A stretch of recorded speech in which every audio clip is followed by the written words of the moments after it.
Antes de la crisis ya había ciertos rompimientos en Bolivia, en Venezuela, en Ecuador, contra el esquema neoliberal. En Argentina también es muy importante la política de los Kirchner, ¿no?, en contra de los esquemas neoliberales de administración de la crisis. En Brasil me parece que han sido extremadamente tímidos en ese sentido, y esto hay que recalcarlo, también el caso de Uruguay, muy tímido, Paraguay ni se diga, porque de Brasil uno espera mucho más por la correlación de fuerzas, por el subimperialismo brasileño, que puede tener impacto favorable en el resto de América Latina, pero no lo ha tenido, más bien al revés, digamos, lo que se sabe en especial de la experiencia brasileña afuera es para favorecer los esquemas de orden neoliberal, ¿no?, lo que se proyecta hacia afuera. Entonces, esta situación, digamos, pero uno podría haber esperado que la crisis consolidara las rutas que están siguiendo países como Venezuela y compañía, y que en otros países generara remociones importantes, cosa que hasta ahora no se visualiza. Pero también hay que tener muy claro que los cambios no son tan inmediatos, ni tan mecánicos, ni tan automáticos. Si uno revisa la crisis del 29-33, no fue el 33 que empezó el desarrollo hacia adentro, ni las conmociones en favor, en contra de la aristocracia terrateniente, el ascenso de la burguesía industrial y cosas por el estilo. Se demoró bastante más. Entonces, o sea, la variable política no responde en automático a la variable económica, y uno podría, digamos, hay que tener paciencia como observador, digamos, en el sentido de que la crisis allí está, sigue presionando por cambios, pero no se puede esperar que los cambios sean tan rápidos y tan en automático. O sea, hay problemas internos, problemas internacionales, pero volviendo a lo anterior, evidentemente, digamos, si se precipitan cambios importantes en Europa y en Estados Unidos, esto arrastra o va a arrastrar al resto de América Latina. Es el caso del New Deal con Roosevelt y compañía. Generó un impacto muy favorable al caso de América Latina, ¿no? Siempre, digamos, que hay capitalismo, tendrá que uno argumentar por una salida no capitalista, o sea, de carácter socialista. Pero esto trae el problema de qué es lo que pasó con el campo socialista, ¿no? Entonces, el derrumbe del campo, que tiene que ver también con la correlación de fuerzas. Esto no hay que olvidarse que después de la crisis del 29-33 también incidía en la correlación de fuerzas no solamente lo que pasaba en Estados Unidos y en Europa, sino que también había un campo socialista muy fuerte y que con la Segunda Guerra Mundial se expandió en forma impresionante, no solamente en Europa, sino que también en China. Entonces la alternativa socialista era una cosa que estaba al alcance de la mano, era palpable, digamos. No es el caso actual. No, incluso ahora tenemos, o sea, cambió la correlación de fuerzas, muy desfavorablemente con el derrumbe de la Unión Soviética, y así o no socialista la Unión Soviética, pero era evidente que al pelear con Estados Unidos generaba, digamos, una correlación favorable a fuerza alternativa en el tercer mundo. Pero el problema ahora no solamente es ese, que no existe esa fuerza enemiga de los centros imperiales tradicionales, sino que además la idea de socialismo se nos derrumbó.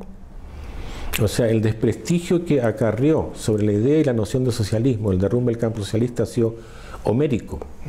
Incluso se nos ha llegado a decir que pensar en una alternativa socialista, una alternativa comunista, es soñar, digamos, con cosas ilógicas, ¿no? O sea que en la naturaleza humana está que el socialismo, cualquier intento de tipo socialista, esté condenado al fracaso. Y el problema es que la evidencia empírica apunta, si la revisas con superficialidad, apunta justamente en eso. Entonces aquí hay todo un desafío, digamos, de rescatar desde la utopía comunista recalco, no solamente socialista. El socialismo tiene sentido si es transición, lo entendemos como transición al comunismo. Si no rescatamos esa utopía, ese ideal, ese sueño, va a ser muy, muy difícil impulsar, recrear, regenerar un movimiento que tiene que ser idealista y de entusiasmo, idealista en el buen sentido de la palabra, ¿no? Que es clave, digamos, para generar un movimiento en favor de un cambio de orden mayor. Aparte de las situaciones, digamos, de orden más político, más estricto, organizaciones políticas, etcétera, etcétera. También hay que agregar, digamos, la ausencia de organizaciones políticas eficaces, adecuadas, la ausencia de una ideología adecuada, correcta, el derrumbe de los sueños que ya se derrumbaron con el derrumbe del campo socialista, etcétera, etcétera. Mira, a todos estos problemas que tienen que ver con las debilidades ideológicas, políticas e históricas de un movimiento que busque trascender al capitalismo, hay que agregar otra. El neoliberalismo no solamente provoca las consecuencias económicas por todos conocidas y suficientemente divulgadas, ¿no? Estancamiento, mala distribución del ingreso, mayor dependencia, supremacía del capital, parásito financiero, etcétera, etcétera. Junto con eso provoca, y esta situación, digamos, o sea, da lugar a que uno diga el neoliberalismo después de cierto tiempo cumplió su misión histórica, si es que alguna tenía, y hay que reemplazarlo. Pero la pregunta es, ¿cuáles son los sujetos sociales, las clases o fracciones de clase que pueden empujar un cambio en contra del sistema neoliberal?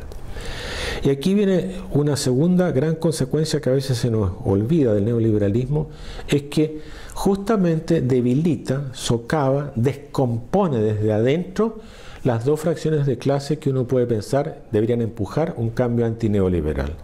La burguesía industrial, en primer lugar, que la achica, la arrincona, la descompone por dentro, incluso la torna media parásita, conectada al capital especulativo, financiero, etcétera, etcétera, y no la hace crecer, no la hace crecer, porque la gran industria que trabaja para el mercado interno no crece, sino que más bien se achica. Y en alto grado se concentra el desarrollo, más que el desarrollo, la ocupación industrial, por ejemplo, en empresas medianas y pequeñas. Esto ha sucedido en toda América Latina. Entonces tenemos una burguesía industrial que ha perdido su vocación nacional, su vocación de desarrollo, su vocación de lideranza. Y es débil económica y políticamente. Se ha dejado vencer por la ideología neoliberal en alto grado, con la cosa de los salarios bajos. Pero por el otro lado, la clase obrera se ha debilitado aún más. Tal vez uno de los casos más patéticos es el de México, donde la ocupación obrera en general se ha reducido incluso en términos absolutos.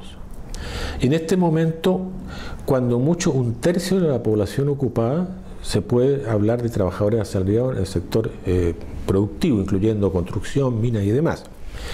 Pero junto con eso, o sea, no solamente no ha crecido en términos absolutos, sino que la ocupación en el sector de la gran industria, donde la gran industria es la que genera clase obrera con vocación de dirección política, con capacidad de dirección política, con capacidad de organización, etcétera, etcétera, se ha achicado impresionantemente.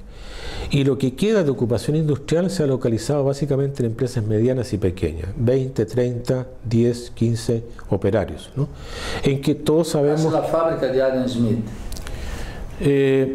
Con una diferencia de 4 siglos, ¿no? O sea, que eran fábricas grandes en ese tiempo, ahora son marginales, ¿no? Y entonces, y además que hay con relaciones más o menos paternales, o en fin, sí, se dan las condiciones para que la clase obrera no tenga capacidad de organización.